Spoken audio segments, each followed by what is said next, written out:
22 October 2025चा दिवस होता. पुणे ग्रामीण पोलीस मुख्यालयाअंतर्गत असलेल्या भिगवण पोलीस स्टेशन येथील सहाय्यक पोलीस निरीक्षक विनोद महांगडे हे आपल्या सहकारी कर्मचाऱ्यांसोबत नित्याच्या कामकाजाबाबत चर्चा करत बसले होते. या दरम्यान मदनगाडी गावचे पोलीस पाटील नानासाहेब वनवे यांनी भिगवण पोलीस स्टेशनला फोन करून कळवले की भिगवण ते बारामतीला जाणारे रोडला मदनवाडी गावच्या हद्दीमध्ये देवकात्या वस्तीतील ओढ्याच्या पुलाखाली ब्लँकेटमध्ये काहीतरी संशयास्पद वस्तू बांधून ठेवल्याचे दिसत आहे. तिथे दुर्गंधी पसरलेली आहे. ही माहिती समजताच तिथे उपस्थित असलेले डे ड्युटी अंमलदार यांनी ही माहिती सहाय्यक पोलीस निरीक्षक विनोद महांगडे यांना सांगितली. याबाबत खातरजमा करण्यासाठी महांगडे हे सहकारी कर्मचाऱ्यांना सोबत घेऊन घटनास्थळी पोहोचले. मदनगाडी गावच्या देवकाते वस्तीमधील ओढ्याच्या पुलाखाली असलेल्या ब्लँकेटमध्ये बांधून ठेवलेल्या गाठोड्याजवळ पोलीस पथक आले. तिथे हळूहळू बघ्यांची गर्दी जमायला सुरुवात झाली होती.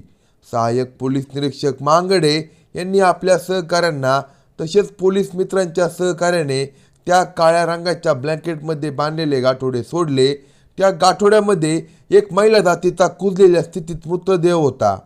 त्या मृतदेहाची बारकाईने पाहणी केली असता मृतदेहाची कवटी फुटलेली होती. तसेच त्या मृत महिलेच्या हातावर रविराज असे नाव गोंदले होते. सर्वप्रथम मृतदेहाचा पंचनामा करून आजूबाजूच्या परिसरात काय वस्तू सापडते का म्हणून इतर कर्मचारी हे त्या परिसरात सर्वत्र फिरू लागले. कुणीतरी अज्ञात व्यक्तीने अज्ञात कारणावरून खून करून पुरावा नष्ट करण्यासाठी मृतदेह ब्लँकेटमध्ये बांधून ओढ्याच्या पुलाखाली फेकून दिला असावा अशी शंका पोलिसांना आली होती. या घटनेबाबत मदनवाडी गावचे पोलीस पाटील नानासाहेब हनुमंत वनवे यांच्या वतीने रितसर फिर्याद अज्ञात व्यक्तीविरुद्ध नोंदवली गेली. तोपर्यंत फोटोग्राफरने मृतदेहाचे वेगवेगळ्या अँगलने फोटो काढले. तसेच हातावर गोंदलेले नाव रविराज त्याचाही फोटो काढला. तसेच तपास याद्या तयार केल्या. आजूबाजूच्या पोलीस स्टेशनच्या हद्दीमध्ये कुणी महिला मिसिंग दाखल आहे का याची माहिती घ्यायला सुरुवात केली. तोपर्यंत सर्व वरिष्ठांना वायरलेसद्वारे मेसेज पाठवण्यात आल्याने घटनेचे गांभीर्य लक्षात घेऊन पुणे ग्रामीण स्थानिक गुन्हे शाखेचे वरिष्ठ पोलीस निरीक्षक अविनाश शिरीमकर, DYSP बारामती विभाग सुदर्शन राठोड, मधुकर भट्टे, बारामती विभागाचे अप्पर पोलीस अधीक्षक गणेश बिरादार यांनी सर्वांनी घटनास्थळी भेट दिली. पुढील तपासाच्या दृष्टीने योग्य असे मार्गदर्शन केले व या तपासात भिगवण पोलिसांची एक टीम, स्थानिक गुन्हे शाखेची एक तपास टीम यांनी समांतरपणे तपास सुरू केला. मृतदेहाची सर्वप्रथम ओळख पटवणे गरजेचे आहे. जे गोंदलेले रविराज नावाचे गोंधन होते त्या अनुषंगाने 3 तपास टीम कार्यरत झाल्या. आजूबाजूच्या पोलीस स्टेशनला मिसिंग व्यक्तीबाबत माहिती काढायला सुरुवात झाली होती. सर्व वरिष्ठांनी अत्यंत बारीक सारीक माहितीवर सुद्धा लक्ष घालायला सुरुवात केली होती. काही स्थानिक खबरे गोपनीय माहितीगार यांनाही मदत करण्याचे आवाहन करण्यात आले होते.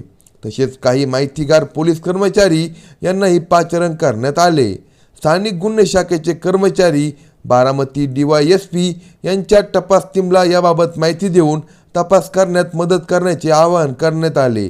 त्यावेळी तपास पथकातील अनुभवी पोलीस कर्मचाऱ्याला गोपनीय माहिती मिळाली की गोंधन असलेला मृतदेह हा दीपाली सुदर्शन जाधव, राहणार कटफळ, तालुका बारामती, जिल्हा पुणे हिचा असल्याची शक्यता आहे.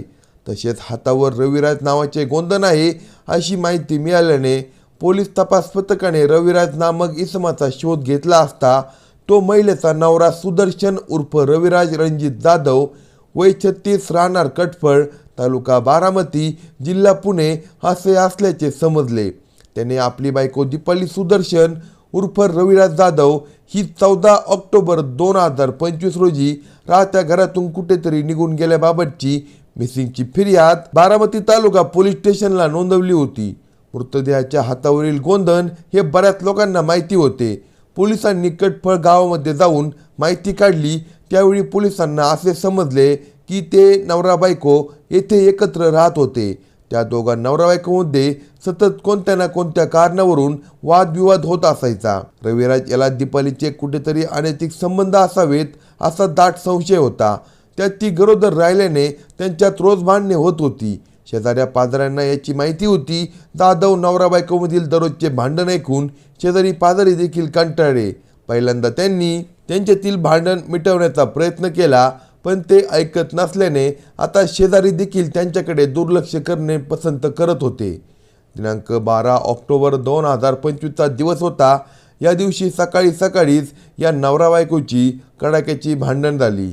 रविराज हा तिला तिच्या चारित्र्यावरून नको ते बोलत होता, शिवीगाळ करत होता. त्यावेळी दीपाली देखील त्याला तोंडाला तोंड देऊन उलटे सुलटे बोलू लागली. त्या दोघांमध्ये तू मै होऊ लागली. रविराजने रागाच्या भरात घरामध्ये पडलेले लोखंडी हत्यार उचलले. त्याने कुठलाही विचार न करता तिच्यावर सपासप वार केले. अचानकपणे झालेल्या मारहाणीने रक्तस्राव होऊन ती जागेवरच कोसळली. दीपालीची पूर्णपणे हालचाल मंदावल्यानंतर रविराजची खात्री झाली की दीपाली मयत झाली आहे.